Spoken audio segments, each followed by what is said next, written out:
कानवाडी तालुका केज या गावामध्ये एक धावती भेट म्हणायला हरकत नाही, बरोबर आहे का? कारण तुमच्या सगळ्या नवतरुण युवकांचा एवढा आग्रह होता, एवढा उत्साह होता का की त्याला मी नाही सुद्धा म्हणू शकत नाही. कारण विषय कसा असते माहिती का, तुम्ही जेवढं प्रेम करताय ना, तुम्ही जेवढं आम्हाला प्रेम करताय ना, त्याच ताकदीवर आम्ही पुढे लढण्याचं काम करतो. कारण आमची ताकद काय असते माहिती का, इथं बसलेले सगळे तुम्ही जे आहेत ना, हीच आमची लढणाऱ्याची ताकद असते. आम्हाला बाकीच्या काही गोष्टीची अपेक्षा नाही. आणि तुम्हाला पण माहित असेल, जी जी माणसं आपल्या समाजातून पुढे येतात, बहुजन समाजातून पुढे येतात, त्या माणसाला मराठा समाज असेल किंवा हे प्रस्थापित लोक असतात किंवा हे घराणेशाहीवाले लोक असतात, हे आजपर्यंत तुम्ही आम्हाला बदनाम करण्याचंच काम केलंय. अहो, मी तर असं म्हणेन की तुमचा आमचा संघर्ष काहीच नाही का. डॉक्टर बाबासाहेब आंबेडकर त्या काळामध्ये एवढं कसं सहन केलं असेल, विचार करायसारखी गोष्ट आहे. मी तर आता मला खूप जण म्हणतात, पवनराव तुम्ही धनगर समाजातून येत आहे आणि तुमच्या गळ्यामध्ये तर निळा रुमाल दिसते. खरं बोलायला गेलं तर हा निळा रुमाल हा बाबासाहेबांच्या विचाराचा रुमाल. बाबासाहेबांचे विचार, त्यांचे संस्कार, दोन गोष्टी का होईना मी वाचून मला जे कळाले बाबासाहेब, त्याच्यामुळे मी एक सांगतो. बाबासाहेब नेहमी म्हणायचे, शिक्षण हे वाघिणीचे दूध आहे आणि जो तो नाही. खरं सांगतो, शिक्षणामध्ये एक अशी एक ताकद आहे जी माणसाला संघर्ष करायला शिकवते, जे माणसाला माणूस म्हणून जगायला शिकवते काय. आणि मला असं म्हणायचंय, तुमच्या गावात आताच मला ग्रामपंचायत सदस्य तुमचे त्यांनी मला थोडक्यात माहिती सांगितली की आमच्या गावात पूर्ण वंजारी समाज आहे आणि आम्ही सगळं गाव एकूण गोविंदानं नांदतो आणि आमच्या घराघरात एक एक अधिकारी आहे, गव्हर्नमेंट सर्वंट आहे. आणि हे जे केलंय ना, हे कोणी केले माहितीये का? बाबासाहेबांना. ऐका, बाबासाहेब, त्याच्यानंतर तुमचे आमचे सर्वांचे महाराष्ट्राचे दैवत गोपीनाथरावजी मुंडे साहेब.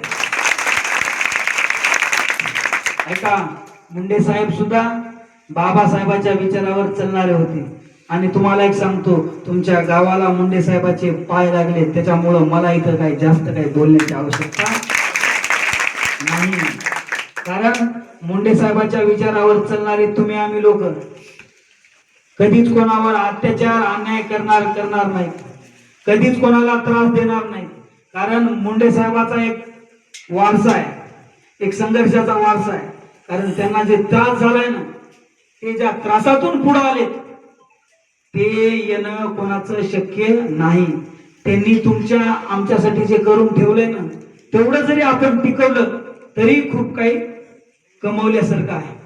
मी एक तुम्हाला एक सांगतो, मुंडे साहेबांचं मला एक वाक्य आठवतंय, मी झुकणार नाही, मी कधीच थकणार नाही आणि समाजाचा घेतलेला वसा हा कधी टाकणार नाही.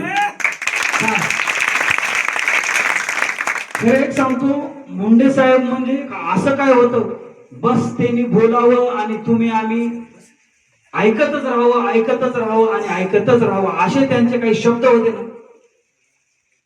त्यांचं प्रत्येक गोष्ट मी बघितली.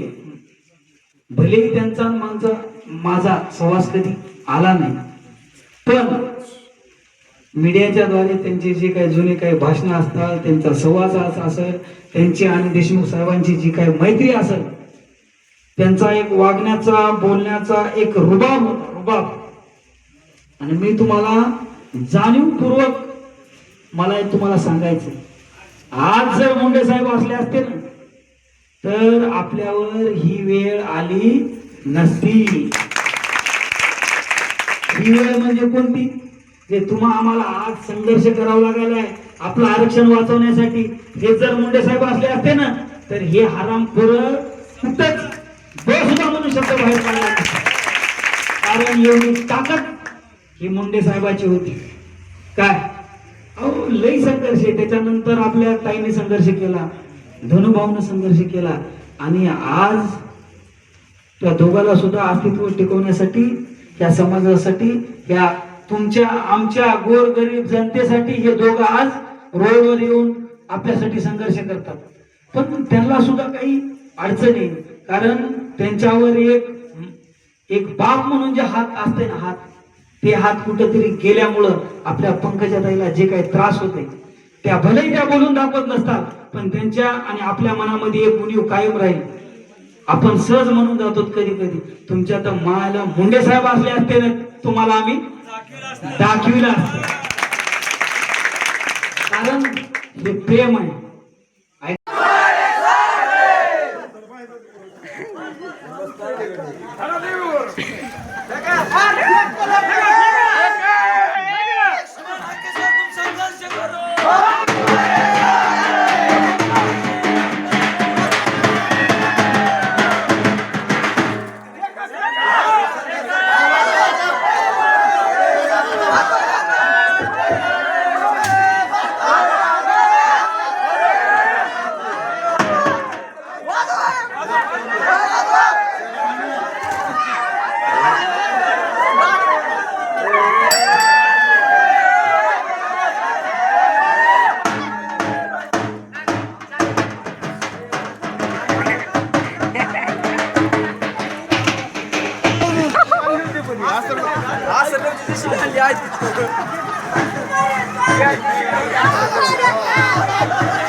गणेश सर इथं येऊ द्या.